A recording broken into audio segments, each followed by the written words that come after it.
Hello and welcome to my cellar. Almost didn't make it. I normally make these on Thursday night, and I screwed up. I didn't make it last night, so here I am Friday morning, scurrying to get this finished so that my editor, Jim, has time to do it justice. So we'll just plunge right ahead. New phone. I still haven't figured out how to make the damn alarm work. I usually set an alarm, a reminder for Thursday, but I don't know.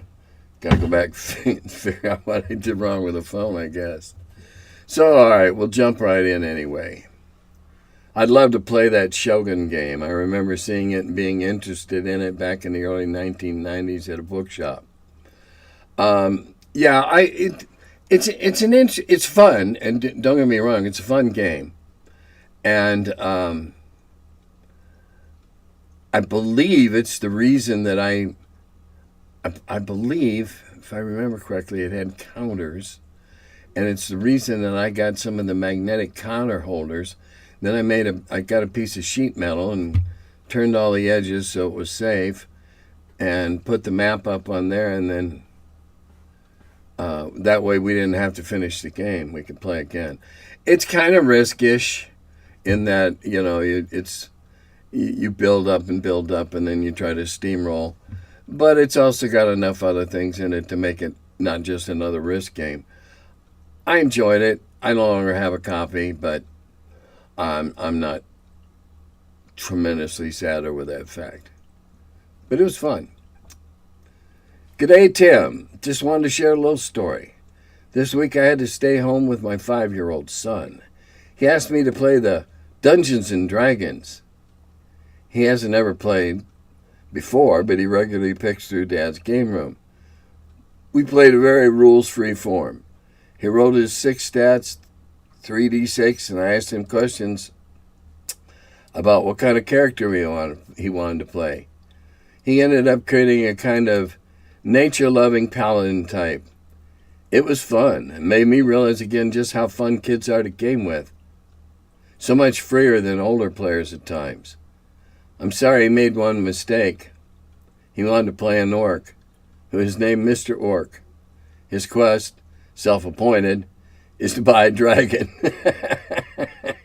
Yeah, well, that's a hell of a quest, and I wish him all the luck in the world. But you're right.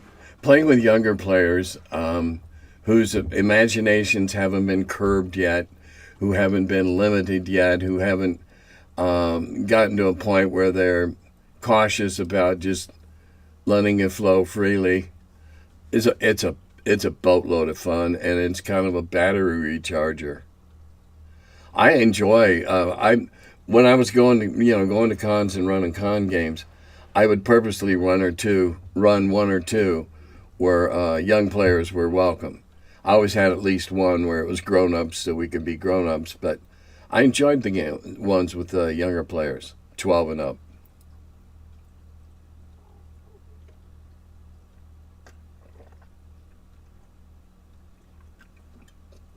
Well, as a bald man, the trick is to keep your head shaved with a day or two stubble. Your hat or hood will velcro to your head, and nothing short of a hurricane will take it off. Well, that might well be, but I don't have anything to have reduce the stubble, and I'll be damned if I'm going to reduce what's on the sides to stubble. But I appreciate that pointer.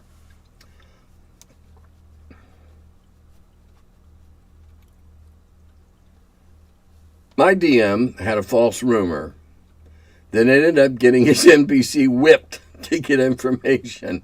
Well, I guess he learned the lack of value in false rumors. That's almost too funny. Yeah, that's one of those times you go, oh hell, the game's run amok and it's gotten away from me. And then you go, do I want to catch it? Or should we just go with the flow? Whipped. That's good. Greetings, Mr. Tim. In your experience, In the mid to late 70s, was a common practice for referees to get characters new abilities that were not previously listed on their sheet after repeatedly attempting a given task. Not to my knowledge, certainly not in Lake Geneva, but before there was a thief class, I had a player who played a hobbit who was he was initially quite lucky with tricks and traps and locks rolls. And he's uncanny. Wasn't necessarily a great dice roller when it came to fighting or whatever, but boy, when it came to find traps or to open a lock, he had it. So eventually, and there was no guideline or stratum to abilities. So what I did was simply give him a better percentage chance every time he did it again, for familiarity with the task, if you will, or familiarity with the lock style, or an Acme door, whatever. And he became de facto the thief, the trap checker, the disarm traps, disarm trapped locks, booby trapped locks.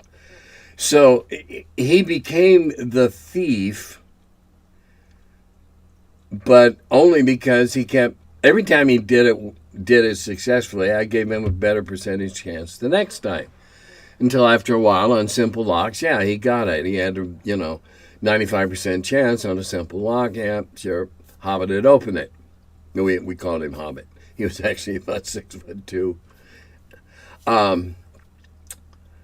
So no, he didn't have a skill. We didn't play with skills or abilities as they were later delineated in later editions. If a player had a knack for something and he did it repeatedly, whether it was tracking or something like that, well then I would grant an increasingly better chance of doing it the next time.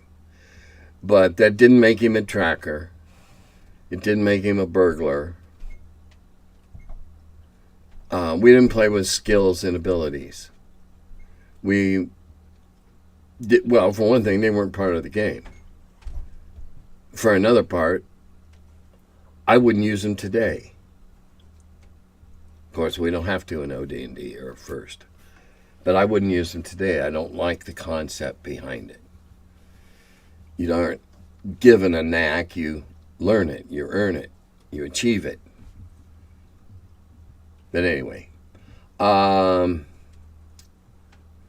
so in my case, they'd get better and better at it. I know Gary did that in some instances with some things. I don't know if Rob did. Probably because he and Gary were kind of like co-DMs in Greyhawk for a while. But no, not a grant. Yeah, you're not a thief and you can open locks. Because I don't think a bona fide thief can automatically open just every lock. If I put a door, a hidden door, with a fiendishly clever gnome locking device on it, like something out of Gringotts and Harry Potter, well, no, it's not automatic. It's going to have to figure it out. I don't like the concept of, okay, you know how to do that, you did it. You think you know how to do that, you can try it. That I'll go for. Oh, by the way, all right, well, hang on. Okay, at that point, new topic.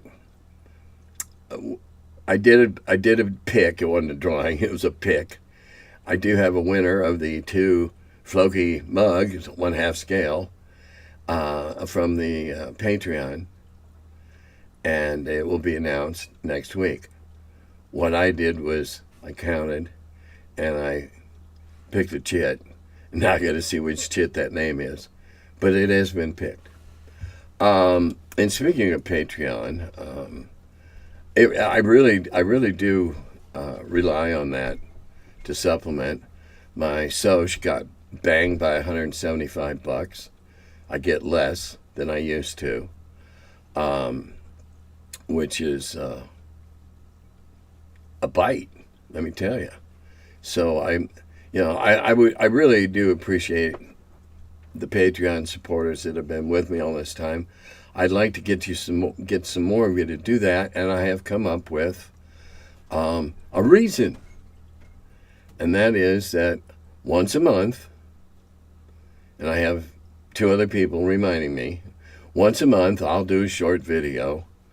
We'll take a tour of part of my basement, and then we'll talk about things that I wouldn't normally. Well, we'll do a rant or two. Though I am going to avoid politics because it's politics. But I will do a rant or two that will be for the Patreon subscribers to enjoy once a month. So, those of you who were and aren't, I hope you'll rethink it. Those of you who haven't but are thinking about it, please sign up for my Patreon. It helps. It buys ink. Okay, back to topic.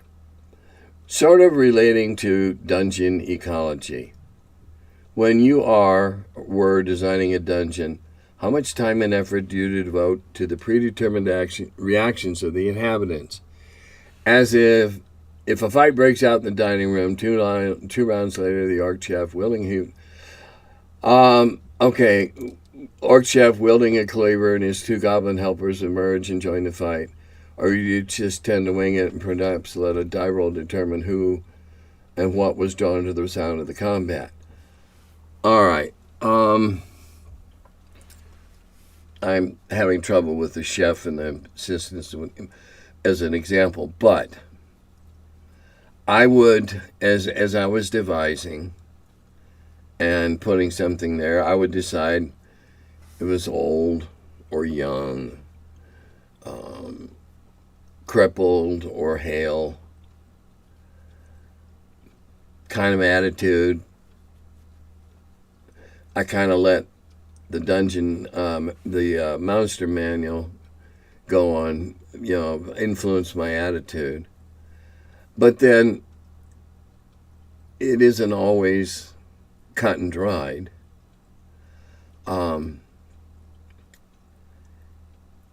I don't tend to put more than one apex monster, if you will, and that's only apex because they're apex to player characters, but not necessarily within the monster hierarchy. But anyway, I generally only tend to put one or one cluster of things in a given wing. Again, because of the ecology thing. They're not going to play well with others or each other. And how do they feed? By the same token, when you're defining those and developing those, how do they feed? What is their exit and entrance to come back to where they are? They can't just eat whatever happens to wander along, because they will then starve to death when nothing wandered by. So in that regard, they always had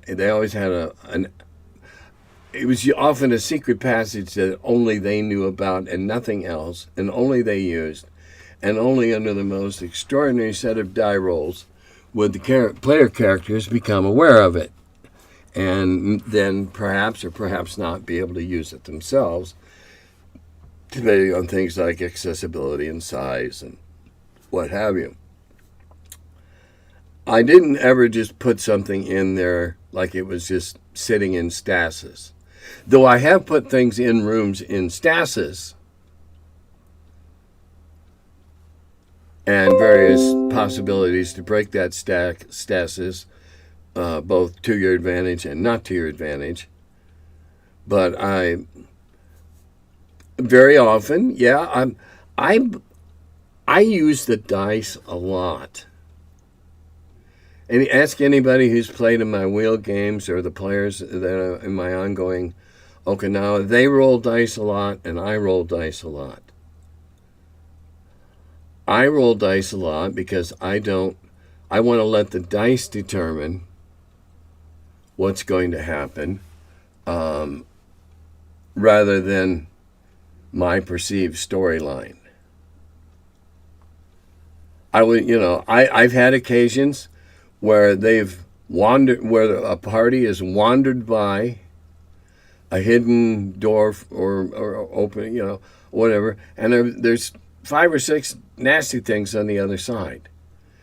But if they went by stealthily and didn't trigger them, and I'll roll, and if they aren't triggered, they aren't triggered.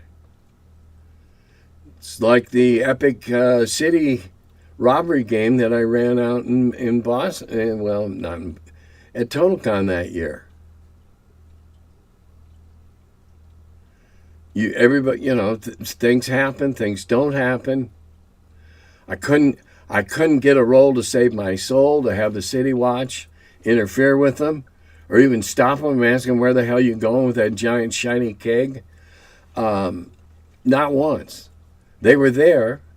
They had a percentage chance of just being a dick and stopping you at random, or having a reason.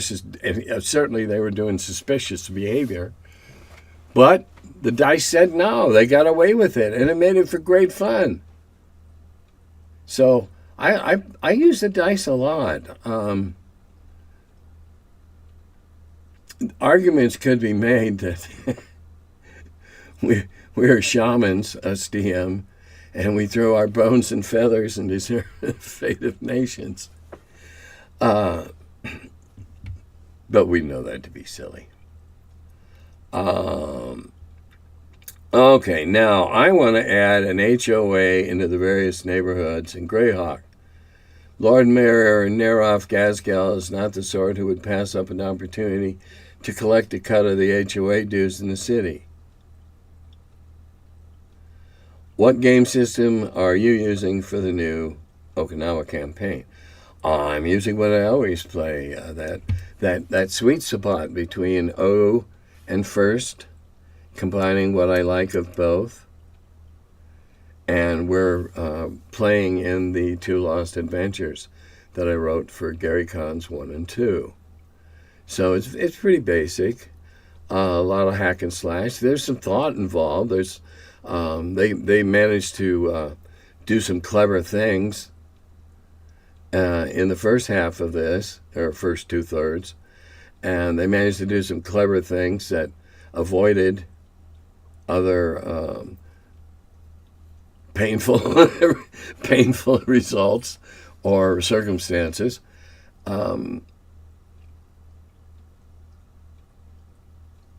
Just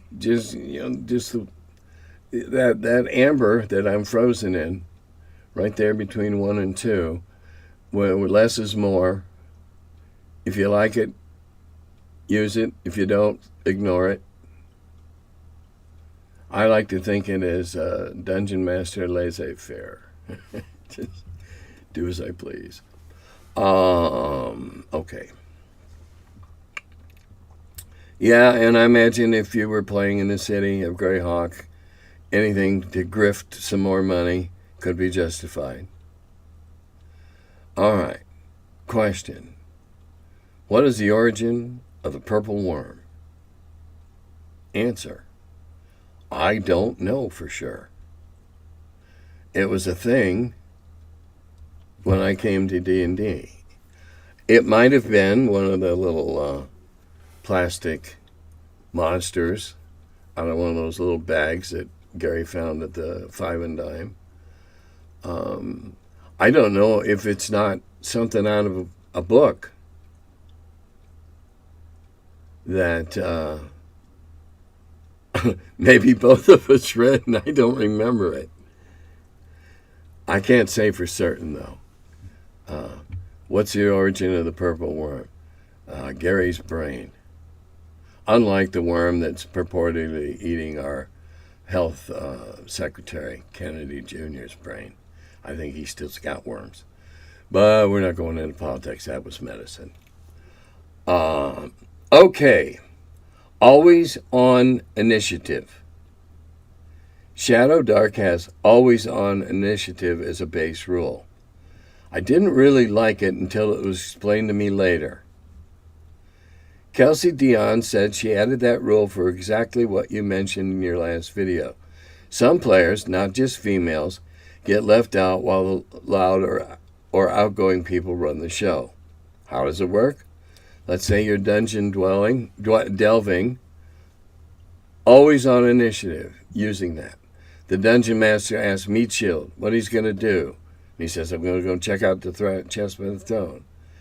If Meat Shield happens to be loud, then in some games, everyone is often assuming to be following Meat Shield. In Shadow Dark, the DM would then ask, around the table clockwise, okay, Sneak Thief, what are you doing? Why, I'm searching for secret doors in the wall. Wizard, what are you doing? I'm going back to watch the hallway between us. Friar Drunk, what are you doing? I moved up to the door in front of us, and I'm standing near it and listening for noises on the other side. Once I saw the justification and saw its use in play, I became a big fan. I'm always a big fan of always on initiative, at least during important phases of dungeon delving or other adventuring. Not necessarily they're going into the keep and trying to buy a new bow or find someone selling potions of healing. This seems a bit like what you're describing. Great minds and all. Well, I'm pleased to be compared to Kelsey Dion because I think she did a brilliant job. Yeah, she's put a name to it, and that's good. And it's a wonderful concept to instill in the players right off. Everybody's doing something. Everybody's doing something. And that's a good way to play the game. It means everybody's going to be asking questions or doing things that elicit responses or answers or results. And I think that's wonderful because it gets everybody involved in the party, not just two lead dancers, but the whole chorus line as well. Yeah, it's something I've done for a long time, and it started in Carbondale in my first group. What are you doing? What are you doing? What are you doing? And I use it when I need to stir the party up, get them thinking along a new line, whatever. It was, to be honest, and no slam to Kelsey Dion. It was what everybody did back in those days.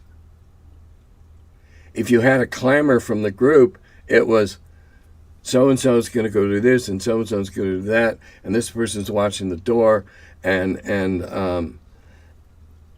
it was more involved and less likely the majority of players sitting back and letting the loudmouth run the game. Now, the loudmouth might have been a great player, and he might have led them well, but at the same time, other players and participants didn't always feel like they were playing or participating if their input was not being considered.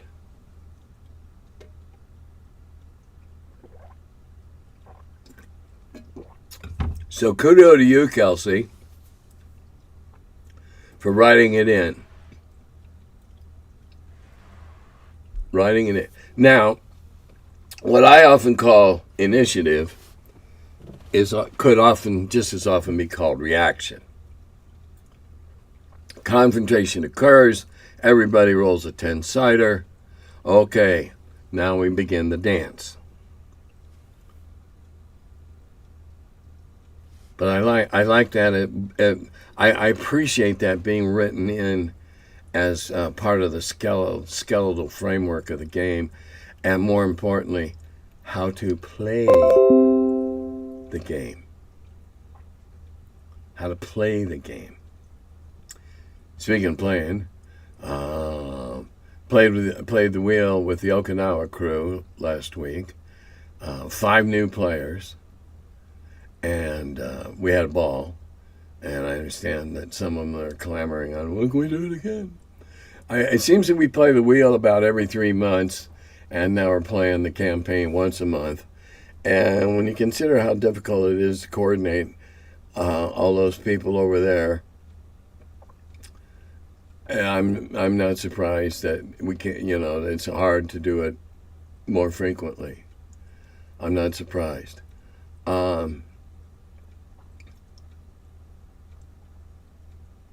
It's fun. I had another group that was entirely new. None of them had ever played before, and we had a great time. So, I'll do I will run the wheel 4 hours, up to 7 players. My fee's $90. And I can promise you something you've probably never done before if you've not played with me before on the Wheel of Blame. Guarantee, as the whole new group told me afterward, well, that wasn't at all what we were expecting, but damn, we had a good time. That's what I'm there for. Give you something unexpected and have a good time doing it.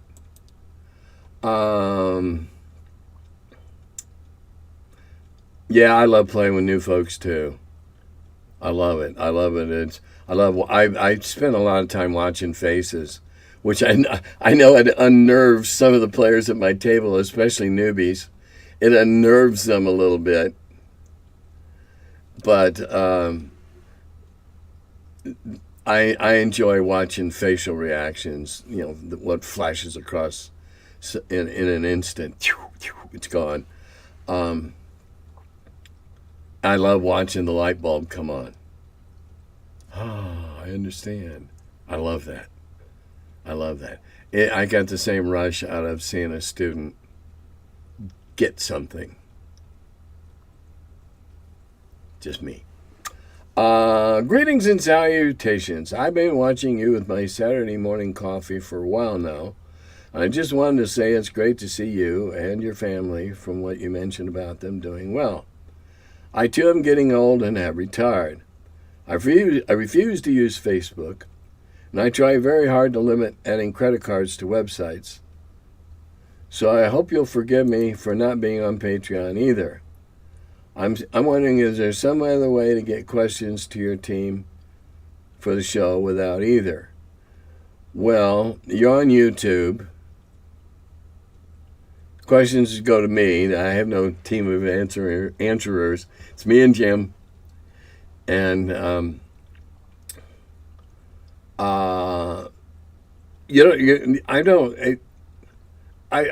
reading into here that you got to pay to play, and that's not the case.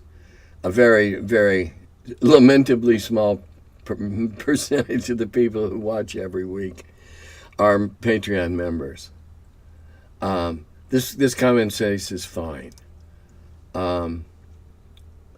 If in case this is appropriate, I'll just ask you if you have ideas on how to entice people to play AD&D First Edition in person rather than over video, call, or online. I spent about 18 months working hard to generate interest at my local hobby shops and joining various Discord channels and such. I find there's this reputation that it's hard or complex compared to 5e. Oh, Jesus Christ, are you kidding me? Or even something that is near basic expert like Shadow Dark and the like. Makes me so sad that I couldn't find just 2 or 3 people to play. Instead, I'm playing GDW, Europa, Hex, and Chit war games with a new friend I met along the way. Great fun, but I miss what I call real AD&D. Thanks again for helping us all keep real D&D alive. Cheers and continued good health and happiness to your family. Well, thank you. Well, I guess it's who you're trying to get to play. I tend to be a little on the snarky side. Who would have thought? And I would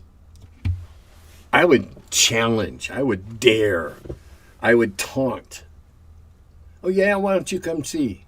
Why don't you try that, Mr. 6th level dripping with stuff, ranger, philosopher, sage, and mystic? Huh? Okay. I would try that. I would mildly chide them. Oh yeah, and well, anybody can play that. Why don't you come play this where you got to live by your wits? Oh, can't? You know, you'd be surprised how gentle, friendly goading, how effective it can be if applied well. Challenge. Hey, it's not. I don't know what you think is so difficult. Come on, let's play. Let's play next week. I'll get you going. We'll see. Especially if they are playing one of the rules-bound RPGs, it might take them a couple sessions to really realize that they're no longer hampered and restricted at every turn. That, oh hell yes, it's OD&D. Try it. One of the most oft-repeated phrases out of my lips when I'm playing Wheel, particularly with new players, is give it a shot. It's OD&D. Give it a shot. Give it a try. Why not? Because that's really what OD&D was back in the early days when we didn't have skills and abilities and all this crap. It was like, well, yeah, I don't know a hell about lockpicking, but I'm going to give it a try. I got a good agility and I got a good intelligence. And okay, give it a try. I get a lot of players that go, can I? Yeah, you can do anything you want. You can try anything you like. And offer them that freedom.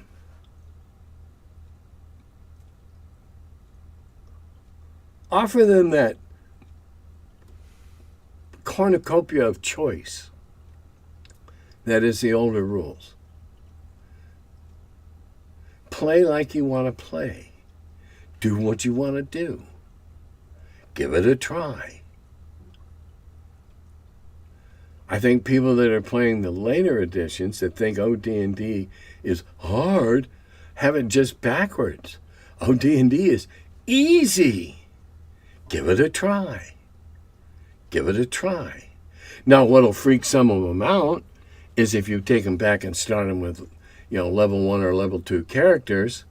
I am just a farm boy, and I have this wicked sickle that was my grandfather's that he won the wheat sickling contest 27 years ago. That's my weapon. I'm just a dumb apprentice run off from the city, and I have this sharp, pointy stick.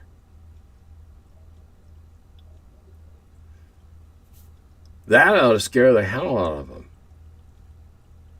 But maybe you can challenge their ego.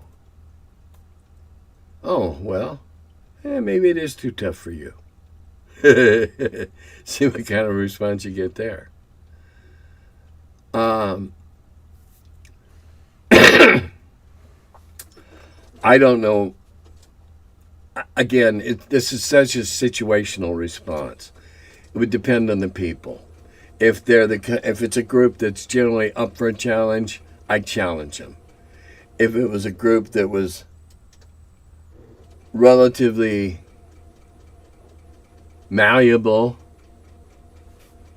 I'd mold them into it.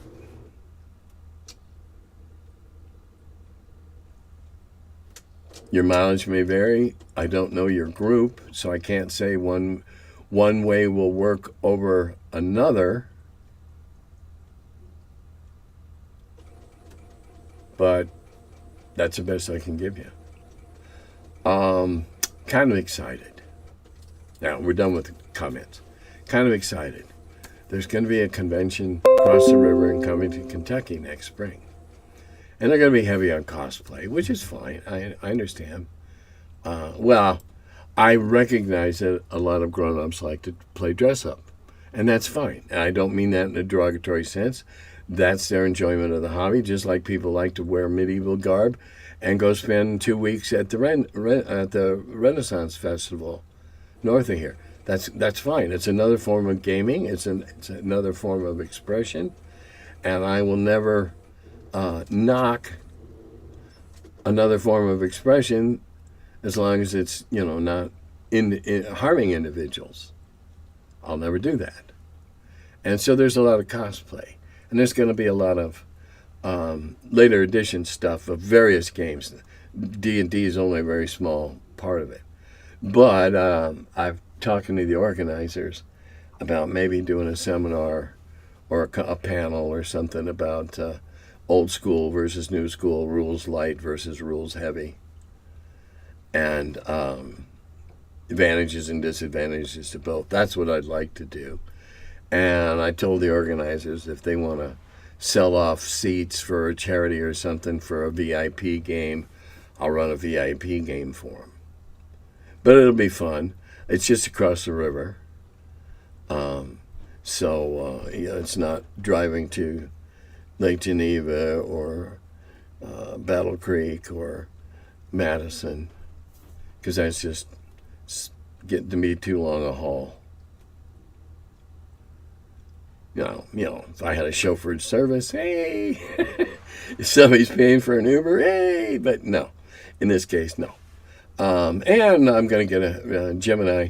Jim is probably, I'm hoping, will do some participation with me. It's in April, so we have plenty of time to decide on what exactly. So, and I'm going to get a free lunch out of it. Because he wants to take us to lunch and talk about what we can do and that. So that's a win-win-win. A local con. We had a con called Sin City Con 2 years ago, and it never had a second iteration that I'm aware of, or at least they didn't make me part of it, as I was the first. And that's a shame, because we used to have some great conventions here in Cincinnati. When I first moved here in the early 80s, we had CincyCon. We were drawing 4,000 people. And that was in the early 80s. Now, we still have CincyCon, and I mean no slur to the guy who's still running it. It's still going, and it's, well, it must be moderately successful, or he wouldn't keep doing it. But those couple last years of CincyCon that I was involved, Avalon Hill was here, and SPI was here, and we were a big Midwestern con, and we've dwindled. I hope somebody, with whatever combination of interests and appeals, could start building that here again in the Queen City area. That would be great.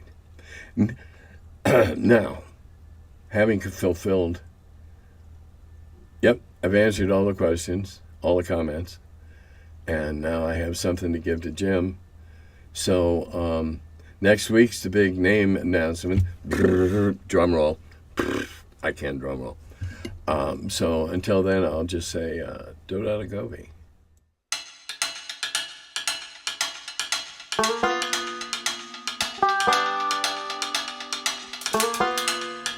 Hello, and welcome to my cellar.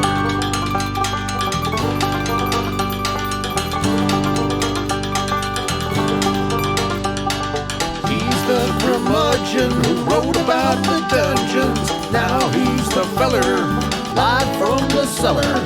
Talks about D&D and old school RPGs. Still quite a feller, the curmudgeon in the cellar. Last man around when them rates went down. Call it Gary in that Lake Geneva town. Hey Gary, it's an awful mess. Let me edit, we'll have success. D&D and Dragon Magazine. He's the curmudgeon who wrote about the dungeons. Now he's the feller, live from the cellar. Talks about D&D and old school RPGs, but he's still quite the feller, the curmudgeon in the cellar. Magic missile, it's a mortar shell. Make it hit in the first level spell. Brought psionics to the game to attack that wizard's brain. DSR and fantasy, collection of micro armory. Titan with tramp under a tree, high as could be. He's the curmudgeon who wrote about the dungeons. Now he's the feller, live from the cellar. Talks about D&D and old school RPGs, but he's still quite the feller, the curmudgeon in the cellar. Still quite the feller, the curmudgeon in the cellar. Curmudgeon.